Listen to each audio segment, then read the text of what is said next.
کہ کیا یہی سب کچھ ہے؟ ایک شخص کی رائے ہو سکتی ہے کہ یہ تو کچھ بھی نہیں ہے، بلکہ ہم نے صرف اوپر سے غازہ مل دیا ہے۔ غازہ کیا ہوتا ہے جی؟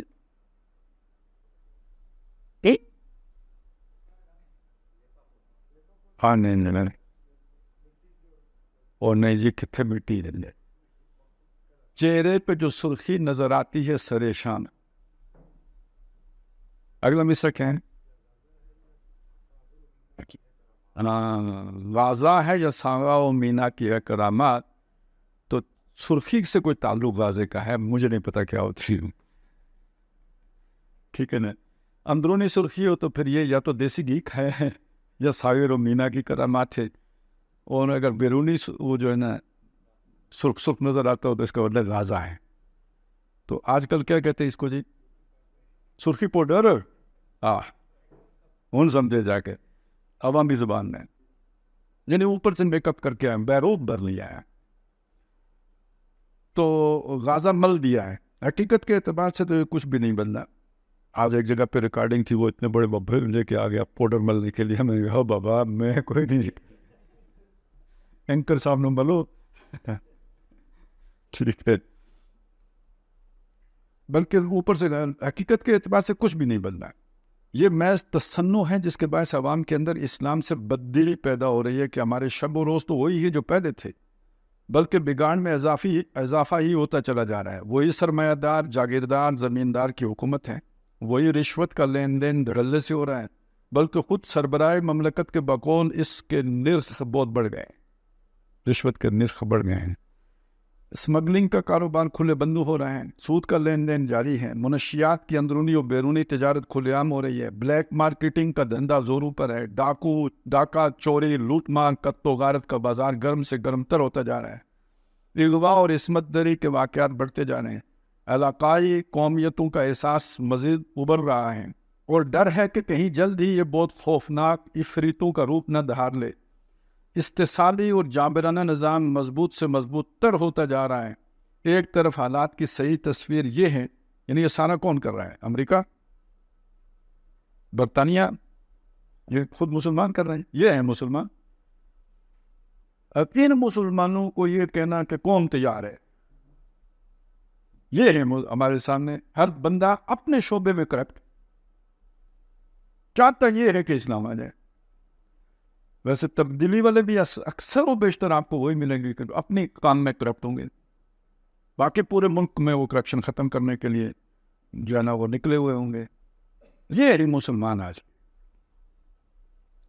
ایک طرف حالات کی صحیح تصویر یہ ہے، دوسری طرف اسلام آ رہا ہے، اسلام آ رہا ہے کہ فلک شگاف نعرے لگائے جا رہے ہیں، بلند بانگ دعوے کیے جا رہے ہیں، حالانکہ آج کے اور 10-12 سال قبل کے معاشرے کا تقابل کیا جائے تو ماننا پڑے گا کہ سر منہ کوئی تبدیلی واقع نہیں ہوئی، یعنی بھٹو صاحب کا دور اور ضیاء الحق صاحب کے دور میں سر منہ کوئی تبدیلی واقع نہیں ہوئی، بلکہ بحیثیت مجموعی حالات روز بروز بدتر سے بدترین ہوتے چلے جا رہے ہیں۔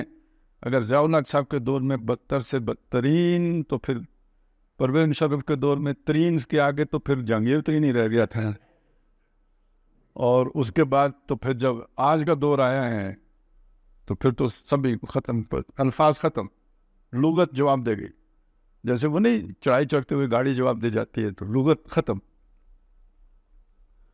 بلکہ ہم نے اس معاشرے پر اوپر کا کچھ غازہ مل کر اور کچھ ظاہری ٹیپ ٹاپ کر کے اسے اسلامی معاشرہ کہہ دیا ہے، اور ساری دنیا میں اس کا ڈنڈورا پیٹا جا رہا ہے۔ ان حالات میں ضروری ہے کہ کوئی اللہ کا بندہ کھڑا ہو اور وہ برملا یہ حق بات کہے کہ ہمیں اس دھوکے کا پردہ چاک کرنا ہے، اور انقلابی طریقہ کار پر عمل کرتے ہوئے اس نظام کو بے و بن سے اکھاڑ کر اس کی جگہ صحیح و کامل اسلامی نظام قائم کرنا ہے۔ ایسے شخص کا دینی فریضہ ہے کہ وہ لوگوں کو اس کی دعوت دے، اس کے لیے لوگوں کو جمع کرے، انہیں منظم کرے، ان کی تربیت کا انتظام کرے۔ جب تک وہ امن عامہ کی موجودہ صورتحال کے خلاف کوئی اقدام نہیں کرتا، جب تک وہ زبان سے بغاوت کا اعلان نہیں کرتا، اسے یہ کام کرنے کا آئینی و قانونی حق حاصل ہے، بلکہ یہ اس کے اپنے ایمان کا تقاضا ہے کہ ابتدائی مراحل کو طے کرنے کی صحیح و جہد کرے اور انقلاب لانے کے لیے اقدام کرے۔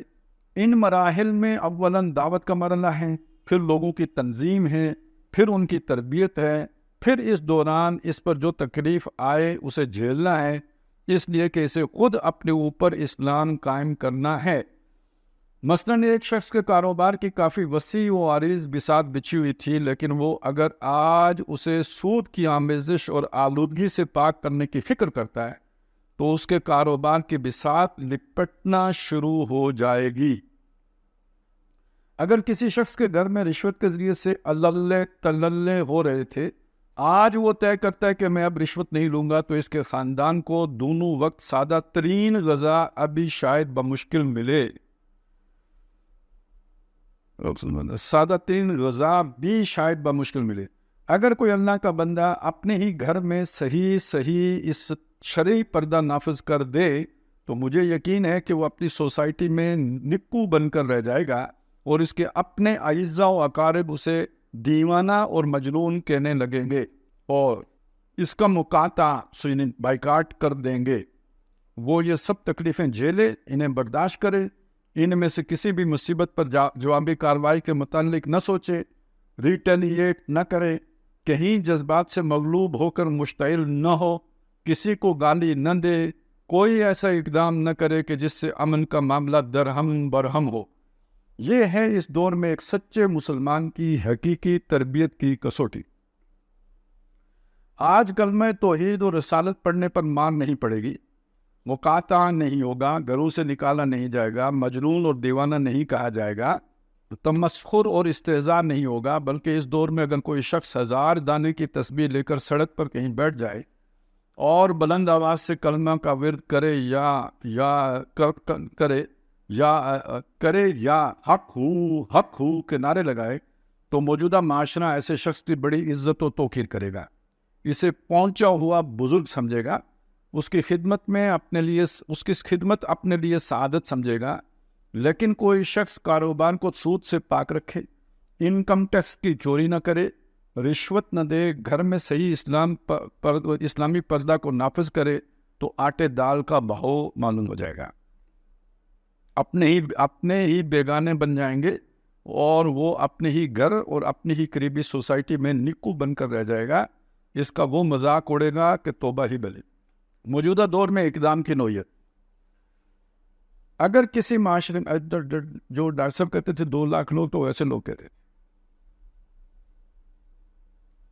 اگر کسی معاشرے میں انقلاب محمدی علیہ صاحب الصلاۃ والسلام کے لیے مرحلہ وار کام ہو رہا ہے، دعوت و تبلیغ کا مرحلہ درپیش ہے، تنظیم کا مرحلہ چل رہا ہے، تربیت کا مرحلہ طے ہو رہا ہے، اس سلسلے میں جن تکالیف و مصائب سے سابقہ پیش آ رہا ہے انہیں جھیلا جا رہا ہے اور آئندہ بھی جھیلنے کا عزم ہے، تو اسلامی انقلاب برپا کرنے کے لیے ایک جماعت بنائی جائے گی۔ اب فرض کیجئے کہ یہ جماعت اتنی مضبوط اور مؤثر ہو گئی ہے کہ اقدام کیا جا سکتا ہے، تو اس اقدام اور تصادم کے مراحل کے موقع پر وہ جماعت کیا کرے، اس کے اقدام کی نوعیت کیا ہوگی، اسی مسئلہ سے بات شروع ہوئی تھی۔ جان لیجئے کہ اس کے لیے ہمیں تمدن کی موجودہ ارتقائی صورتحال نے کچھ متبادل طریقے دیے ہیں۔ اب اسلامی انقلاب کے لیے اقدام کا واحد راستہ یہ ہے کہ اگر ایک ایسی تنظیم وجود میں آ جائے جو پہلے 4 مراحل یعنی دعوت، تنظیم، تربیت اور صبر محض سے گزر چکی ہو، تو وہ رائج الوقت نظام اور اس کو چلانے والے انتظامی ادارے یعنی حکومت کے مقابلے میں، حکومت کون ہوتا ہے؟ نظام کو چلانے والا انتظامی ادارہ کے مقابلے میں امر بالمعروف اور نہی عن المنکر کے فریضے کی ادائیگی کے لیے کمر کس لے اور جان ہتھیلی پر رکھ کر کھڑی ہو جائے، اور صرف زبانی و کلامی بات کرنے کے بجائے علی اعلان یہ کہے کہ اب فلاں منکرات ہم ہرگز نہیں ہونے دیں گے۔ سب سے بڑا منکر خود باطل نظام ہے۔ یہ کام اب ہماری لاشوں پر ہوگا، پھر اس پر ڈٹ جائے اور ہر نوع کی مالی اور جانی قربانی پیش کرنے سے دریغ نہ کرے۔ البتہ اس اقدام میں اس بات کا التزام اور لحاظ ضروری ہوگا کہ انہی منکرات کو چیلنج کیا جائے جو تمام مسالک کے ماننے والوں کے نزدیک مسلم ہوں۔ مطلب سود سب کے نزدیک ہے نا، میں فرض کریں، اب تو وہ بھی سب کے نزدیک نہیں رہا نا، اسلامی سود بھی شروع کیا ہے وہ، بس وہی کسی مسئلے میں اگر کسی کی شاذ رائے ہو کہ وہ منکر ہے تو ظاہر بات ہے کہ اس پر تمام مسالک کے لوگوں کو جمع نہیں کیا جا سکتا اور نہ اس پر کوئی تحریک ہی برپا کی جا سکتی ہے۔ ہدف اس کام کو بنانا ہوگا جو سب مسلمانوں کے نزدیک منکر ہو، جو سب کے نزدیک حرام ہو، مثال کے طور پر بے حیائی، عریانی، تبرج جاہلیہ، مرد و عورت کے مخلوط اجتماعات، عورت کی بطور اشتعال تشہیر، اور یوم پاکستان اور یوم استقلال کے مواقع پر افواج پاکستان کے ساتھ اللہ کے آخری نبی حضرت محمد صلی اللہ علیہ وسلم کی مانوی نوجوان بیٹیوں کی سڑکوں پر مردوں کے سامنے سینہ تان کر پریڈ، یہ سب وہ خلاف شریعت امور ہیں جن کے منکر ہونے کے بارے میں تمام مذہبی مکاتب فکر کے درمیان کوئی اختلاف نہیں۔ الغرض موجودہ دور میں اسلامی انقلابی جماعت منکرات یعنی خلاف شریعت کاموں کے خلاف مظاہروں کے ذریعے اقدام کا آغاز کرے گی۔ تمدنی ارتقاء نے ان مظاہروں کی بہت سی صورتوں سے دنیا کو روشناس کرایا ہے، جن میں پکٹنگ یعنی دھرنا مار کر بیٹھنا، احتجاجی طور پر حکومت کو یا عوام کو کسی کام سے روکنے کے لیے گھیراؤ وغیرہ کرنا بھی شامل ہے۔ اقدام کی لازمی شرائط، البتہ اس موقع پر ان شرائط کا اعادہ ضروری ہے جن کو اس اقدام یعنی مظاہروں اور دیگر احتجاجی طور طریقوں کو اختیار کرنے کی صورت میں ملحوظ رکھنا لازم ہے، یعنی اپنی طرف سے ہاتھ بالکل نہیں اٹھانا ہے، کسی قسم کی توڑ پھوڑ نہیں کرنی ہے۔ قریباً 12-13 برس تک مکہ مکرمہ میں صبر محض یعنی پیسیو ریزسٹنس کا جو معاملہ رہا ہے کہ ہر قسم کے جور و ستم اور ظلم و تشدد کو صحابہ کرام نے جس پامردی سے برداشت کیا ہے، اپنی طرف سے جوابی کارروائی تو درکنار مدافعت تک نہیں کی، وہی طرز عمل اس اقدام یعنی مظاہروں، گھیراؤ وغیرہ کے معاملے میں اس انقلابی جماعت کو اختیار کرنا ہوگا۔ ان کا یہ عذر قابل قبول نہیں ہوگا کہ احتجاجی جلوس تو ہم نے نکالا تھا لیکن توڑ پھوڑ کوئی اور کر گیا۔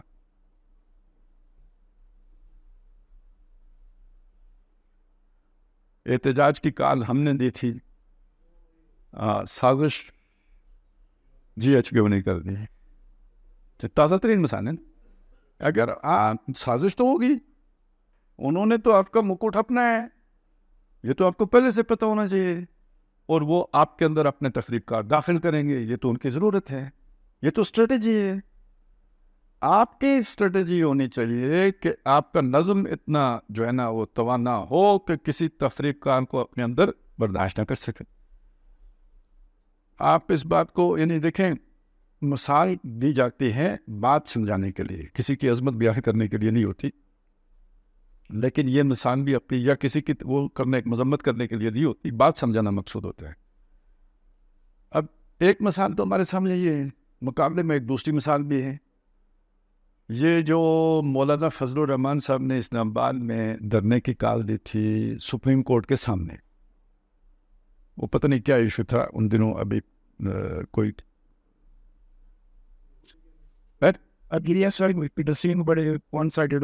کچھ ایسا تھا نا، تو انہوں نے کال دی تھی یہاں پہ، تو اس میں کچھ لوگوں نے کوئی تخریبی ایکٹیویٹی کرنے کی کوشش کی تھی، یعنی وہ بظاہر ان کے شرکاء میں سے تھے، لیکن ان کے وہ جو ہوتے ہیں نا انصار الاسلام یا کیا، ہاں، انہوں نے ان بندوں کو پکڑ لیا اور پکڑ کے پولیس کے حوالے کر دیا۔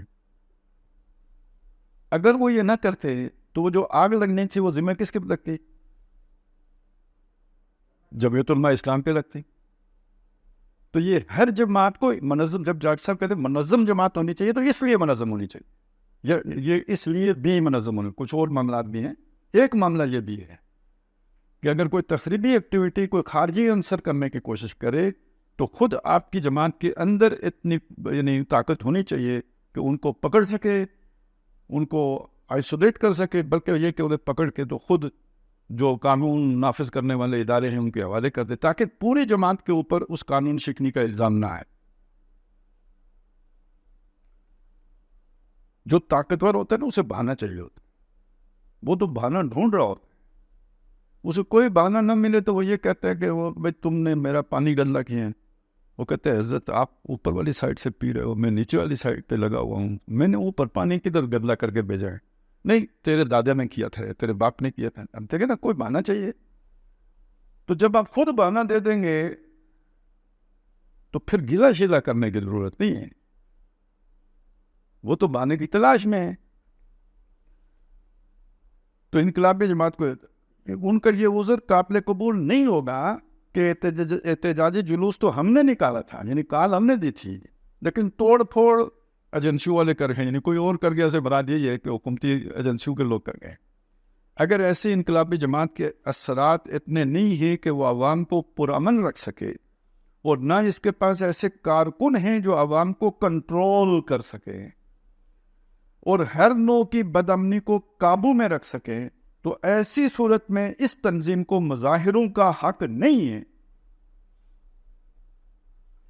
اب آپ سمجھیں, یہ جملے تو 2-3 آئے, ہو سکتا ہے کہ ہم اگر ان پہ زور نہ دیں تو جو پڑھنے والا ہے ان کو ذہن میں لائے بغیر گزر جائے, اور وہ یہ سمجھ لے کہ میں نے ڈاکٹر صاحب کی یہ کتاب پڑھ لی ہے, اور پھر آج کے حالات دیکھ کے کہے کہ جی ڈاکٹر صاحب کا تو سوچ ہی غلط ثابت ہو گئی.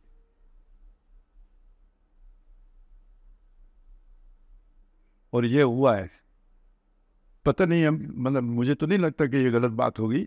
یعنی وہ کیا ہے, جو انجینئر صاحب ہمارے جو محمد علی مرزا صاحب جو ہیں, ان کا ایک کلپ موجود ہے جس میں وہ کہتے ہیں کہ ڈاکٹر صاحب کا تو جو منہج کا سارا تصور ہی غلط ثابت ہو گیا ہے, وہ جو آخری مرحلے کی بات کرتے تھے وہ غلط ہو گئی ہے.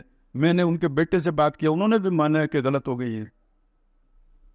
تو اب بیٹا جی نے اگر یہ چیزیں نہ پڑھی ہوں تو اس میں ابا حضور کا کیا قصور ہے؟ اور یہی ہم رونا روتے تھے کہ بیٹے ہونے کا مطلب یہ نہیں ہے کہ نظریات کی جو ہے نا سپرم کی طرح آپ کو مل جاتے ہیں. نہیں, وہ نہیں ملتے, وہ حاصل کرنے سیکھنے پڑتے ہیں.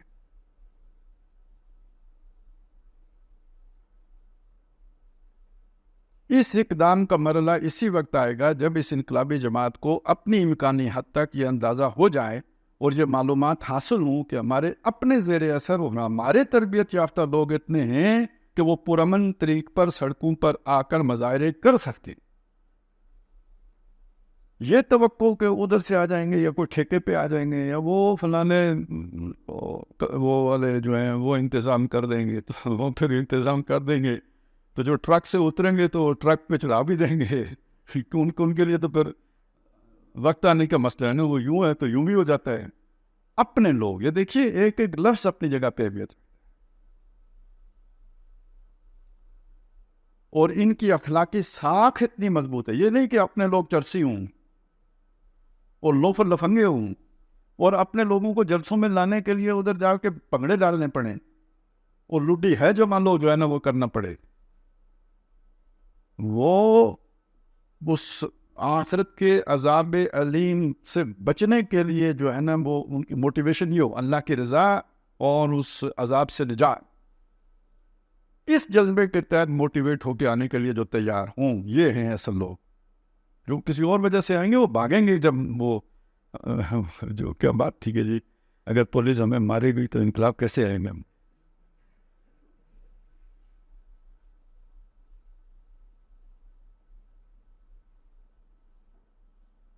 وہ گجرانوالہ کے ایک پہلوان نے انوکھی پہلوان کو جو ہے نا چیلنج کیا تھا کہ اگر تو جوڈو کراٹے نہ مارے نا تو میں تجھ سے کشتی کرنے کے لیے تیار ہوں.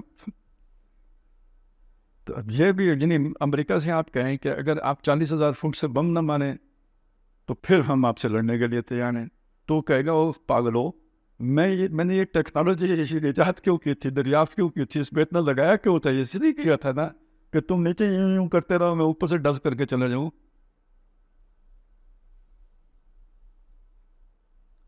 تو ان کی اخلاقی ساکھ اتنی مضبوط ہے کہ ان کے مظاہروں کے دوران بدامنی کا کوئی حادثہ نہ ہوگا, اور اگر چند شر پسند لوگ بدامنی پر اتر ہی آئیں تو ان کی تنظیمی طاقت اتنی مضبوط ہو کہ وہ ان اشرار کی گردنیں خود دبوچیں اور ان پر قابو پا کر انہیں حکومت کے حوالے کریں کہ یہ ہم میں سے نہیں ہیں. یہ تخریب کار عناصر ہیں جو اس پرامن اور عدم تشدد کی اسلامی تحریک کو سبوتائی کرنے کے لیے آ گئے. اس انقلابی تنظیم کے تربیت یافتہ جلوس نہ بسوں کو جلائیں گے، نہ نیون سائن اور ٹریفک سگنل توڑیں گے، نہ ہی وہ نجی یا سرکاری املاک کو نقصان پہنچائیں گے۔ ان جلوسوں اور مظاہروں کا مطالبہ یہ ہوگا کہ فلاں کام شریعت کی روح سے منکر ہیں، حرام ہیں، ہم ان کو کسی حال میں نہیں ہونے دیں گے۔ حکومت گرفتار کرے تو مظاہرین کوئی مزاحمت نہیں کریں گے۔ مزاحمت نہیں کریں گے کا مطلب یہ نہیں ہے کہ بھاگ جائیں گے، مطلب گرفتاری دیں گے۔ لاٹھی چارج کرے تو اسے جھیلیں گے،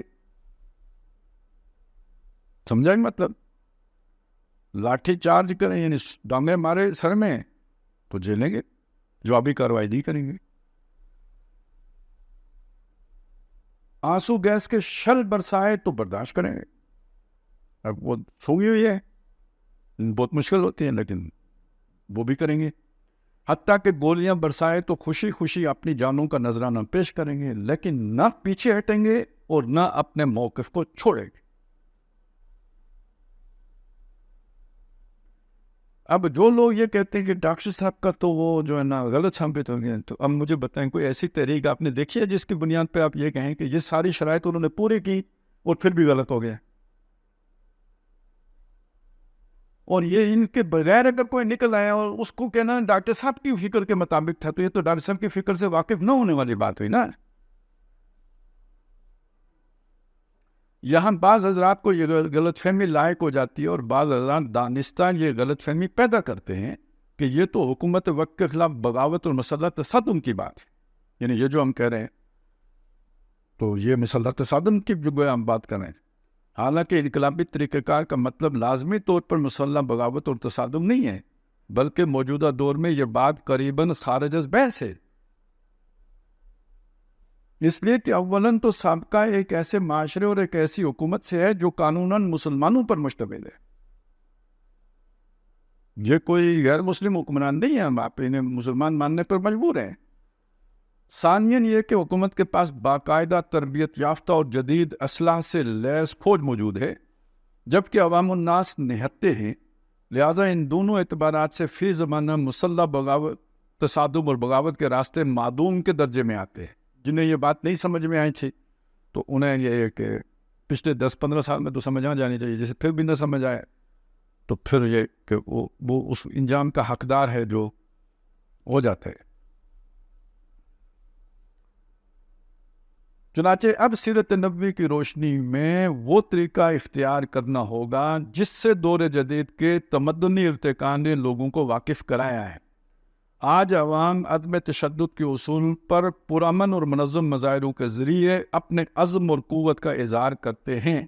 اس کے لیے ہمیں قرآن و حدیث سے جو رہنمائی ملتی ہے، اسے میں نہی عن المنکر بالید سے تعبیر کرتا ہوں۔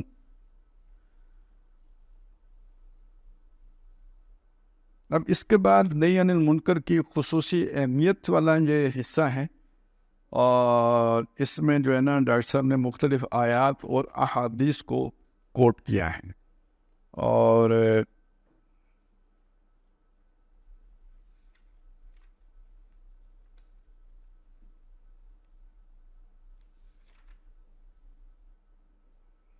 یہ جس صفحہ نمبر 357 سے لے کے 372 تک ہے۔ کتنے صفحے ہو گئے جی؟ یہ 3 اور 12 15 صفحے ہیں۔ تو میں اس کو جمپ لگانا چاہتا ہوں۔ یہ شامل اس لیے کیا گیا ہے کہ چونکہ ڈاکٹر صاحب نے اس فائنل میں جس کو ٹارگٹ بنانا ہے تو اس کے لیے جو عنوان بنایا وہ نہی عن المنکر کا بنایا، اور اب نہی عن المنکر کی احادیث میں قرآن کی آیات میں جو بھی ہیں وہ ساری جو ہے نا اس میں یعنی اس کی اہمیت وہ واضح کی گئی ہے کہ امت مسلمہ کا فرض ہے، یہ علماء کا بھی فرض ہے، یہ مسلمانوں کا بھی فرض ہے، وہ ساری آیتیں یہاں پہ رکھی گئی ہیں۔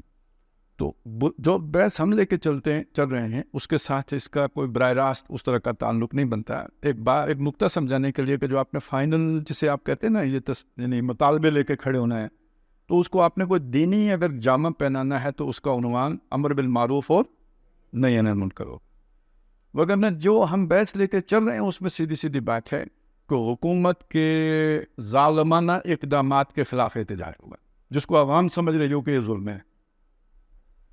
اس لیے کہ جو باتیں یہاں پہ دیکھیے، یہ اب ایک ایسی بات ہے، باقی ساری باتیں وہ ہیں جو سیرت سے محفوظ ہیں. یہ ایک ایسی بات ہے کہ جو ڈاکٹر صاحب نے ایک مثال کے طور پر سامنے رکھی ہے. اب آپ یہ بات سمجھ سکتے ہیں کہ آج جو عوام کی ایمانی سطح ہے، اس ایمانی سطح پر اگر آپ کھڑے ہو کے دیکھیں تو ان چیزوں کے لیے ان کے اندر موٹیویشن جلدی پیدا ہوتی ہے، یا یہ کہ ظلم کے خلاف کھڑے ہونے کا جذبہ ان کے اندر زیادہ پیدا. تو کیا ظلم خود منکر نہیں ہے؟ پھر جن باتوں کو ڈاکٹر صاحب نے یہاں پہ یہ کہا ہے کہ یہ مسلمہ منکرات ہیں، تو یہ 1980 میں تو شاید مسلمہ منکرات تھے، اب نہیں. اب وہ جو نا امیون ہو گئے ہیں ہم، مطلب بے پردگی، بے حیائی، عورتوں کی پریڈ، عورتوں کا ہاکی میچ، یہ اب کوئی ایشو نہیں رہا امت کے لیے. جس سود کو ڈاکٹر صاحب یہ کہتے ہیں سب کے نزدیک حرام ہے، اب وہ سب کے نزدیک حرام نہیں ہے. آپ سود کے خلاف مہم چلاتے ہیں اور ساری حدیثیں سناتے ہیں، بندے کو موٹیویشن ملتی ہے، اور وہ جا کے اپنی بینک سے اٹھا کے میزان بینک میں پیسے رکھ کے آ جاتا ہے. پہلے اس کی اگر تھوڑی ایکسپلائٹیشن تھی تو اب زیادہ ہوگی، کیونکہ ساتھ اسے اسلامائز کرنے کی فیس بھی شامل ہو جائے گی. اسٹیٹ بینک کو زیادہ فائدہ ہے. تو ظلم کی چکی تو وہی ہے نا، آپ نے مچھلی پکڑنے کا ایک طریقہ نکال لیا. تو اس لیے میں یہ کہہ رہا ہوں کہ وہ جتنی باتیں ڈاکٹر صاحب نے نہیں منکر کے ذیل میں جن کا ذکر کیا تھا، اب وہ اتنی مسلمہ منکرات نہیں رہے. مذہبی طبقے کے نظر میں بھی اب اتنی کوئی بری باتیں نہیں رہی ہیں. ان کو وہ بھی سمجھتا ہے کہ ان کے بغیر ہم گزارا ہی نہیں، یہ تو چلے گا. تو مذہبی لوگوں کو موٹیویشن اب یہ نہیں دے سکتے. لیکن یہ کہ آج آپ سمجھیں کوئی جینین تحریک کھڑی ہو تو جو وامدہ نے ظلم مچایا ہوا ہے اندھیر نگری، تو کیا اس پہ لوگ یہ نہیں سمجھے گئے یہ لوگ ہمارے ہمدرد ہیں جو ان کے خلاف کھڑے ہوئے ہیں؟ اور باقی یہ جو ٹیکس نئے سے نئے لگتے ہیں، پھر یہ جو اشرافیہ کی عیاشیاں ہیں، نہیں یہ اسلامی نظام ہوگا کہ جس میں لوگوں سے یوں ٹیکس وصول کیے جائیں گے اور اس طرح جو آپ کا ایک طبقہ ہے اس کو نوازا جائے گا، یہ اسلامی نظام ہوگا. اگر یہ نہیں ہوگا تو جو ہو رہا ہے ظلم، اس کے خلاف آپ کھڑے ہوں گے نا. یہ کوئی طبقاتی کشمکش نہیں ہے، ظلم کے خلاف کھڑا ہوگا. اور یہ کوئی طبقہ ہے بھی نہیں، یہ ظالم ہے. ظالم تو کوئی طبقہ نہیں ہوتا، ظالم ہوتا ہے وہ جس طبقے سے بھی ہو. اور ایک مسلمان آدمی، نیک آدمی، اچھا آدمی، عادل آدمی، وہ سرمایہ دار بھی ہو سکتا ہے، وہ جاگیردار بھی ہو سکتا ہے. عدل کے ساتھ بھی تو کاروبار کیے جا سکتے. لہذا یہ بنیادی بات ہے، ظلم کے خلاف کھڑا ہوں، انصاف کے لیے کھڑے ہونا. اور اگر آپ دیکھیں تو یہ جو امر بالمعروف اور نہی عن المنکر ہے، اگر آپ صحابہ کرام کی تشریح کی روشنی میں دیکھیں تو امر بالمعروف کا مطلب ہے دعوت الی الایمان، اور نہی عن المنکر کا مطلب ہے ظلم کا خاتمہ، انصاف کا قیام. یہ جو بات میں آپ سے کہہ رہا ہوں، کیوں کہہ رہا ہوں؟ حضور کے بعد امت قائم مقام ہے حضور کی، اور امت کو بنایا گیا اسی مقصد کے لیے کہ تامرون بالمعروف و تنہون، اور کس کو؟ مسلمانوں کو. اخرجت للناس، تم لوگوں کے لیے نکالے گئے، یعنی باقی جو غیر مسلم ہیں ان کو جا کے تم نے امر بالمعروف اور نہی عن المنکر کرنا ہے. تو ان کو نماز کی تلقین کرنی ہے. نماز کی تلقین تو مسلمانوں کو کی، وہ جو مسلمان ہو گیا تو اس نے تو نماز پڑھنی ہی پڑھنی ہے. تو جو ایران آئے تھے نا صحابہ، تو انہوں نے پوچھا کیوں آئے ہو؟ انہوں نے کہا ہم بھیجے گئے ہیں، خیر امتن ہیں، اخرجت للناس ہیں، تو ہم نکالے گئے ہیں. کیوں؟ لنخرج الناس من جور الملوک الى من ظلمات الجاہلیت الى نور الایمان، تاکہ لوگوں کو جہالت کے اندھیاروں سے نکال کر ایمان کی روشنی میں لے آئے. تو یہ ایمان کی طرف جو دعوت ہے یہ امر بالمعروف ہے. وَمِن جور الملوک الى عدل الاسلام، بادشاہوں کے ظلم سے نجات دے کر اسلام کے عدل میں لے کے آئیں. تو یہ جو بادشاہوں کا ظلم ہے، یا آج حکومتوں کا جو ظلم ہے، یا جو سسٹم کا ظلم ہے، اس سے نجات دینے کا ٹھیکہ کس کے پاس ہے؟ یہ سب سے بڑا منکر ہے جس کے خلاف آپ کھڑے ہوں. تو باقی عنوان سے مجھے کوئی وہ نہیں ہے مسئلہ. عنوان یہی ہوگا، امر بالمعروف نہی عن المنکر. لیکن اس عنوان کے ذہن میں جو ڈاکٹر صاحب نے ہیڈنگز بیان کیے ہیں، جو اہداف مقرر کیے ہیں، میں سمجھتا ہوں آج وہ مسلمہ نہیں ہے. اور اگر ہماری کلرجی کے لیے کسی درجے پہ مسلمہ ہوں بھی تو عوام الناس کو اس کا کوئی شعور اور ادراک ہی نہیں ہے. اور عوام الناس اگر تحریک نہیں پکڑتی تو میں یعنی وہ کسی ایک طبقے کی تحریک کے نتیجے میں انقلاب نہیں آیا ہے، عوامی تحریک درکار ہوتی. تو عوام کے اندر اس ظلم کے خلاف کتنی بیزاری ہے کہ جو بندہ بھی کھڑا ہوتا ہے نا، جو یہ نعرہ لگائے تبدیلی کا، چوروں سے احتساب کا، تو لوگ اس کے پیچھے کیسے دوڑے آتے ہیں. تو اس کا یعنی یہ ہمیں اس چیز پہ غور کرنا ہوگا کہ امر بالمعروف اور نہی عن المنکر در حقیقت قیام امن و عدل اور جڑ کاٹنا ظلم کی اور ناانصافی. تو اس اعتبار سے آپ تحریک انصاف کہیں عین اسلامی جو ہے نا سلوگن ہے. لیکن اب ظاہر ہے پردے میں کون ہے، یہ تو جب وہ کیا پردہ اٹھائیں گے تو پتہ چلے گا نا کہ ہے کون.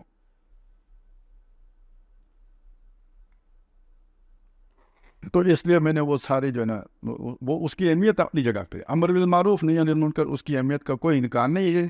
لیکن یہ کہ اس کا جو ہے نا ہدف یہ ہوگا اصل میں ظلم کا خاتمہ اور عدل کا قیام.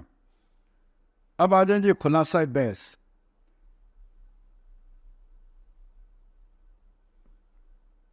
اصل میں یہ خلاصہ بحث بھی سارا امر بالمعروف اور نہی عن المنکر کے اسی کے ذہن میں ہے. لیکن یہ تھوڑا سا ہم پڑھ لیتے ہیں، چلے اس بحث کا بھی خلاصہ سارا سامنے آ جائے گا. مسلم شریف کی متذکرہ بالا جو دو روایتیں تشریح و توضیح کے ساتھ بیان ہوئی، ان کو سامنے رکھ کر غور کیجیے کہ ان دونوں احادیث کو ہمارے پیش نظر مسئلہ کو حل کرنے کے لیے کلید کی حیثیت حاصل ہے. وہ جو ہے نا وہ اسی میں من جاہدہم بیدہ فہو مومن ومن جاہدہم بلسانہ فہو مومن ومن جاہدہم بقلبہ فہو مومن. اب راستہ یہ ہے کہ کسی مسلمان ملک میں دین کو اس کی کامل شکل میں قائم اور نافذ کرنے کے لیے کوئی تحریک اٹھے. اس تحریک کے وابستگان خود اپنی انفرادی زندگیوں پر دین کو نافذ کر چکے ہوں، تربیت اور تزکیہ کے مراحل طے کر چکے ہوں، انہوں نے حرام کو بالفعل ترک کیا ہو اور سنت کو انہوں نے عملاً اختیار کیا ہو، پھر یہ لوگ منظم ہوئے ہوں، بنیادیں مرصوص بن چکے ہوں، یہ کسی تنظیم کے ساتھ منسلک ہو کر اس کے امیر، کمانڈر اور قائد کے حکم پر ڈسپلن کے ساتھ حرکت کرنے کی صلاحیت پیدا کر چکے ہوں، سمع و طاعت کے عادی ہو چکے ہوں، تو اب یہ لوگ امر بالمعروف اور نہی عن المنکر کا کام طاقت کے ساتھ کریں گے. یہ کھڑے ہو جائیں گے اور اعلان کریں گے کہ ہم منکرات کے کام نہیں ہونے دیں گے. یہ بات جان لیجئے کہ اپنے مطالبات منوانے کے لیے پرامن طور پر قوت کا مظاہرہ کرنا اب دنیا میں ہر ملک کے رہنے والوں کا تسلیم شدہ حق ہے. اگر سیاسی حقوق کے حصول اور بحالی کے لیے، مہنگائی کے خلاف یا کچھ دیگر قومی مسائل کے حل کے لیے مظاہرے کیے جا سکتے ہیں، پکٹنگ کی جا سکتی ہے اور گھیراؤ کیا جا سکتا ہے، تو دین نے جن کاموں کو منکرات قرار دیا ہے ان کے خلاف مظاہرے کیوں نہیں کیے جا سکتے، ان کو چیلنج کیوں نہیں کیا جا سکتا. لیکن یہ مظاہرے پرامن ہوں گے، کہیں فساد نہیں ہوگا، کسی کو تکلیف نہیں ہوگی، قومی دولت کا کوئی ضیاع نہیں ہوگا. اس تنظیم کے وابستگان ساری تکلیفیں اپنے اوپر جھیلنے کے لیے تیار ہوں گے، ساری مصیبتیں خود برداشت کریں گے، اپنی جان ہتھیلی پر رکھ کر میدان میں نکلیں گے. اگر حکومت وقت گولیاں چلائے گی تو اپنے سینے پیش کریں گے. اگر یہ معاملہ ہو جائے اور یہ مرحلہ آ جائے تو یہ بات جان لیجئے کہ آخر کب تک، یعنی گولیاں کب تک چلائیں گے. اس مسلمان ملک کی مسلمان پولیس ان پر لاٹھیاں برسائے گی اور مسلمان فوج کب تک گولیاں چلا کر ان نہتے مظاہرین کو مارے گی جو صرف اللہ کے لیے منکرات کے خلاف نکلے ہوں. پھر یہ فوج کتنوں کو مارے گی. یہ بات بھی اچھی طرح جان لیجئے کہ کوئی جابر سے جابر حکمران بھی ایک حد سے آگے نہیں جا سکتا. ایران کی مثال، اس کا سب سے بڑا نمونہ ہمارے سامنے شہنشاہ ایران کا انجام ہے. وہ شاہ ایران جس کے پاس ایشیا کا سب سے بڑا اسلحہ خانہ تھا، جس کے پاس ساوک جیسی شفاف پولیس تھی، جس کے مقابلے کی شفاف پولیس کسی کمیونسٹ ملک میں تو شاید موجود ہو، باقی دنیا میں اس کے مقابلے کی کوئی پولیس موجود نہیں۔ جس طرح کے مظالم اس ایرانی پولیس نے ڈھائے ہیں اور جس خوفناک قسم کی اذیتیں اس نے انقلابیوں کو دی ہیں، اس کی مثال موجودہ دور کے کسی ملک میں مشکل ہی سے ملے گی۔ لیکن شہنشاہ ایران جو خود کو آریہ مہر کہلواتا تھا اور جو سائرس ثانی بننے کے خواب دیکھ رہا تھا، اس کی ساری طاقت اور سارا دبدبہ ان سرفروشوں کی قربانیوں کے آگے خس و خاشاک کی طرح بکھر کر رہ گیا جو اس کے خلاف مظاہروں کی صورت میں جان دینے کے لیے سڑکوں پر آ گئے تھے۔ بالآخر اس کی پولیس عاجز آ گئی اور فوج نے ان مظاہرین پر گولیاں چلانے سے انکار کر دیا۔ نتیجہ یہ نکلا کہ اس کو اپنا ملک چھوڑ کر فرار ہونا پڑا، اور حد تو یہ ہے کہ مرنے کے بعد اسے اپنے وطن میں دفن ہونے کے لیے جگہ بھی نہ مل سکی۔ اس کے دوست ملک نے اس کے ساتھ وہ سلوک کیا جو کسی مہلک متعدی مرض میں مبتلا کے ساتھ کیا جاتا ہے۔ کوڑ شوڑ ہو جائے کسی کو تو دوسرے کو لگنے کا خطرہ ہو تو اس بندے کو بے شک عزیز ہو تو اس سے دور بھاگا جاتا ہے۔ اس سے یہ نتیجہ برآمد ہوتا ہے کہ جب ایک منظم انقلابی جماعت رائے حق میں جان دینے کے لیے آمادہ ہو جائے تو اسے ملک کے عوام کی اتنی اخلاقی اور عملی حمایت حاصل ہو جاتی ہے کہ پھر اسے کچلنا اور ختم کر دینا آسان نہیں رہتا۔ ایسی جماعت کو بغاوت کا اعلان کرنے کی قطعاً کوئی ضرورت نہیں ہوتی، نہ اسے ہتھیار اٹھانے کی ضرورت ہوتی ہے، بلکہ اس کا حال تو یہ ہوتا ہے کہ جب وقت شہادت آتا ہے دل سینوں میں رقصاں ہوتے ہیں، کوئی طاقت ایسے جان بازوں اور سرفروشوں کا راستہ نہیں روک سکتی۔ 3 ممکنہ نتائج۔ اس طریقہ کار کے 3 ممکنہ نتائج نکل سکتے ہیں۔ ایک یہ کہ حکومت اگر ان مظاہروں کے نتیجے میں پسپائی اختیار کرے، یعنی منکرات کو ختم کرنا شروع کر دے، تو اور کیا چاہیے؟ ایک منکر کے بعد دوسرے اور دوسرے کے بعد تیسرے منکر کے خلاف مظاہرے جاری رہیں گے۔ اس طرح اگر ہم ایک ایک کر کے منکرات کو ختم کراتے چلے جائیں تو اسلامی انقلاب آ جائے گا، تبدیلی برپا ہو جائے گی اور پورے کا پورا نظام صحیح ہو جائے گا۔ لیکن جب تک نظام مکمل طور پر اسلامی نہیں ہوگا، یہ جدوجہد جاری رہے گی۔ دوسرا ممکنہ نتیجہ یہ نکل سکتا ہے کہ حکومت وقت اپنی بقا، اپنی انا اور اپنے مفادات کے تحفظ کا مسئلہ بنا لے اور طاقت سے اس اسلامی تحریک کو کچلنے کی کوشش کرے۔ اس موقع پر ذرا ٹھہر کر حکومت وقت کی ماہیت و حیت کو سمجھ لیجیے۔ اصل میں آپ نے اس کی طاقت کو سمجھنا ہے نا، کیونکہ اس نے اب آپ کے ساتھ ٹکرانا ہے، تو آپ نے اس کی کمزوری دیکھنی ہے کہ اس کا کمزور پہلو کون سا ہے، تو وہ بتایا جا رہا ہے۔ وہ کیا ہوتی ہے؟ حکومت کیا ہوتی ہے؟ ہر حکومت کسی نہ کسی طبقے کی نمائندگی کر رہی ہوتی، وہ معاشرے کے کسی طاقتور طبقے کے مفادات کے محافظ بن کر بیٹھی ہوتی ہے۔ کوئی بات سمجھ میں آئی؟ نہیں سمجھ میں آئی؟ سمجھانا ٹھیک بھی نہیں کیوں جی؟ ٹھیک ہے، اب تو سم بھی بلاک ہو جاتا، تو کسی نہ کسی نے ان کو آگے لگا کے بٹھایا ہوتا ہے۔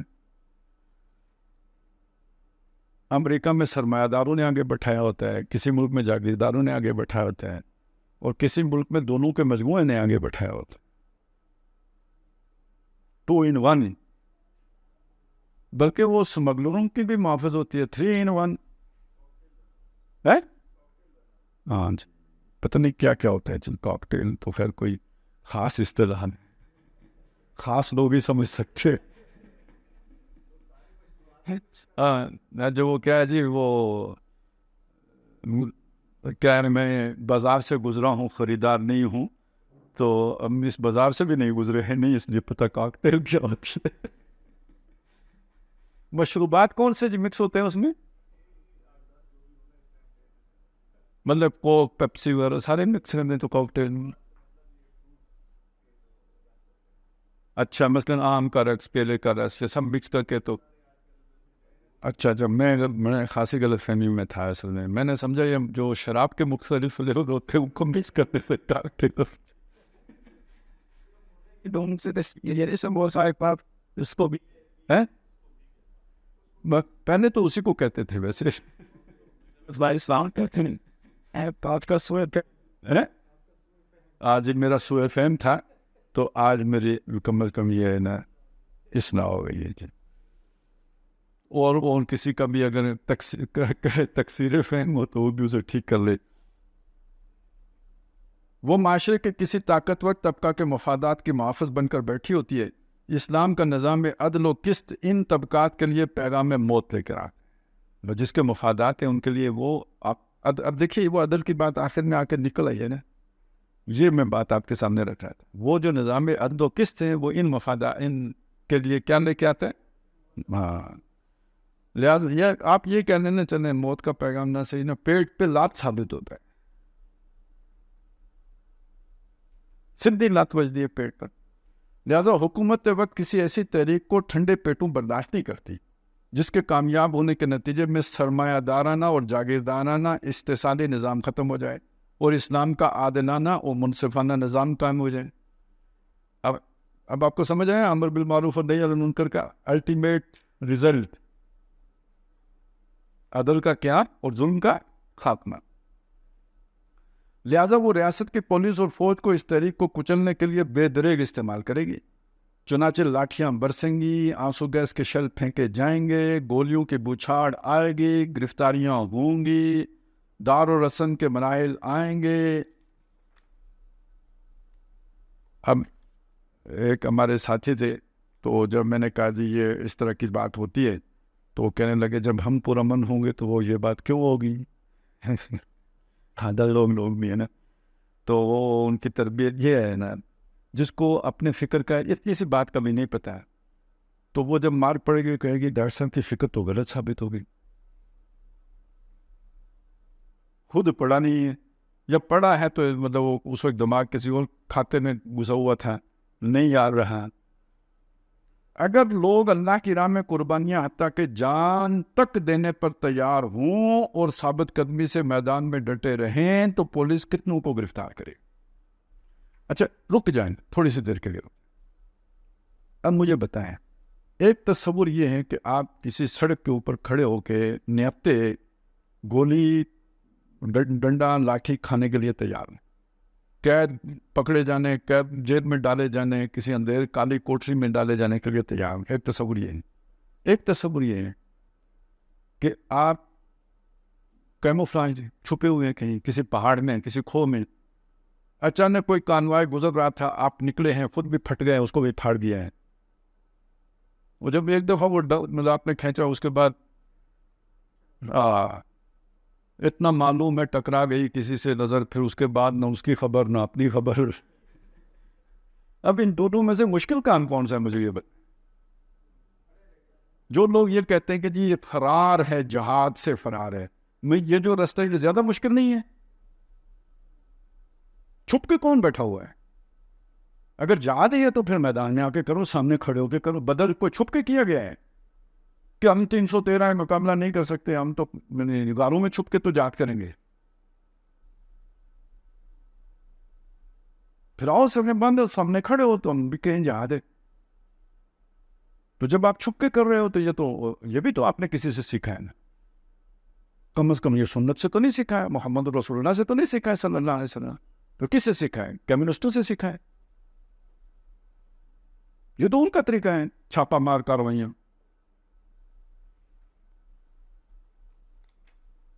یہ مشکل ہے کہ آپ ہاتھ باندھ کے مار کھائیں, مارتے ہوئے مرنا آسان ہے. اور ثابت قدمی سے میدان میں ڈٹے رہے ہیں تو پولیس کتنوں کو گرفتار کرے, فوج کتنوں کو اپنی گولیوں سے بھونے گی. اگر تحریک کے کارکنوں نے صبر و استقامت کا ثبوت دیا تو پورے وثوق کے ساتھ کہا جا سکتا ہے کہ بالآخر پولیس اور فوج جواب دے دے گی کہ یہ مظاہرین ہمارے ہی ہم مذہب اور ہم وطن ہیں, ہمارے ہی اعزاء و اقرباء ہیں. اب یہ سمجھیے کہ تخریب کاری کی ضرورت یا جو وہ ہوتا ہے نا اس کی کیوں پیش آتی ہے. یہ آرڈر گولی ماننے کا کس کا ہوتا ہے؟ مفاد یافتہ طبقے کا. گولی بندوق کس کے ہاتھ میں ہوتی ہے؟ جس کے ہاتھ میں ہوتی ہے مجھے بتائیں وہ اس کلاس سے تعلق رکھتا ہے یا آپ کی کلاس سے تعلق رکھتا ہے؟ پھر وہ آپ کو کیوں گولی مارتا ہے؟ آپ کہیں تنخواہ کی وجہ سے، وہ تنخواہ کی وجہ سے اس نے ایک گولی مار لی، 2 مار لی. اصل مسئلہ یہ نہیں ہوتا. جب آپ اسے پتھر مارتے تو آپ کی اور اس کی جنگ بن جاتی. جب آپ اس کی لاٹھی چھین کے اس کے سر پہ مارتے، یہ اب پرسنل ہو گئے ہیں. یہ خواہش کس کی ہوگی کہ اس کے اندر غصہ پیدا ہو جائے آپ کے خلاف؟ ان کی ہوگی جو اسے گولیاں مارنے کا آرڈر دے رہے. اور اگر آپ پرامن رہتے ہیں تو وہ صرف ان کا آرڈر اوبے کر رہا ہے، آپ نے اس کے اندر کوئی ریئیکشن نہیں پیدا کیا. آپ کے پیسیو سٹانس نے اس کے اندر کوئی ریئیکشن نہیں پیدا کیا. جو وہ ایکشن کر رہا ہے وہ خالصتاً تنخواہ لینے کے لیے کر رہا ہے. تو اس کی تنخواہ آخر کب تک اسے کرائے کا قاتل بننے پہ مجبور رکھیں گی؟ اس کا بھی ضمیر ہے، وہ بھی شام گھر جاتا ہے، اس کے بھی بچے ہیں.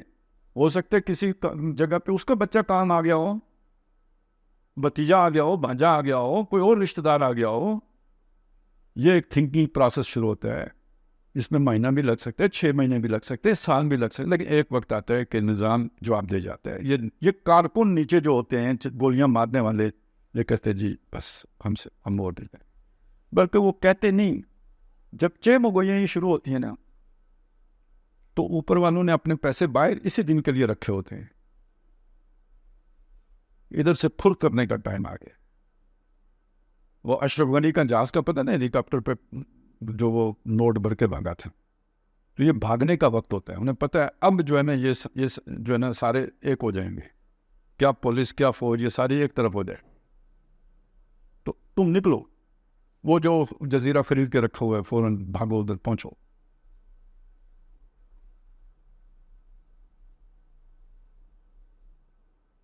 کہ بالآخر پولیس اور فوج جواب دے دے گی کہ یہ مظاہرین ہمارے ہی ہم مذہب اور ہم وطن ہیں، ہمارے ہی اعزاء و اقارب ہیں. یہ لوگ اپنی کسی ذاتی غرض کے لیے میدان میں نہیں آئے ہیں، بلکہ اللہ کے دین کی سربلندی اور اس کے قیام کے لیے اپنی جانوں کا نذرانہ پیش کرنے کے لیے نکلے ہیں. تو آخر ہم کب تک ان کو اپنی گولیوں سے بھونتے چلے جائیں گے؟ نتیجہ یہ نکلے گا کہ حکومت کا تختہ الٹ جائے گا اور تحریک کامیابی سے ہمکنار ہوگی، جیسا کہ ایران میں ہوا کہ شہنشاہ ایران جیسے آمر مطلق کو بھی ایسی صورتحال میں بحسرت و یاس ملک چھوڑ کر فرار ہونا پڑا. تو یہ 2 ممکنہ صورتیں تو تحریک کی کامیابی کی ہیں. یعنی ایک تو حکومت مطالبے مانتی چلی گئی، اور دوسرا یہ کہ حکومت کو اپنے بھاگنے پر مجبور کر دیا. ایک تیسرا نتیجہ یہ نکل سکتا ہے کہ حکومت وقت اس تحریک کو کچلنے میں کامیاب ہو جائے. اس صورت میں جن لوگوں نے اسلام میں جانیں دی ہوں گی ان کی قربانیاں ہرگز ضائع نہیں ہوں گی. وہ انشاءاللہ العزیز اللہ تعالیٰ کے یہاں اجر عظیم اور فوز کبیر سے نوازے جائیں گے. یہ واضح رہنا چاہیے کہ ہم نظام کو بالفعل بدلنے کے مکلف اور ذمہ دار نہیں ہیں، البتہ اس کو بدلنے کی جدوجہد ہم پر فرض ہے. مزید برآں انہی جان نثاروں اور سرفروشوں کے خون اور ہڈیوں کی کھاد سے انشاءاللہ جلد یا بدیر کوئی نئی انقلابی اسلامی تحریک ابھرے گی. اب یہ کتنا لمبا عمل ہوتا ہے کہ بعض لوگوں نے یہ جو تحریک ملا عمر والی تھی، یا جو افغانستان میں جہاد روس کے خلاف ہوا، اس کے ڈانڈے جا کے تحریک شہیدین سے ملائے.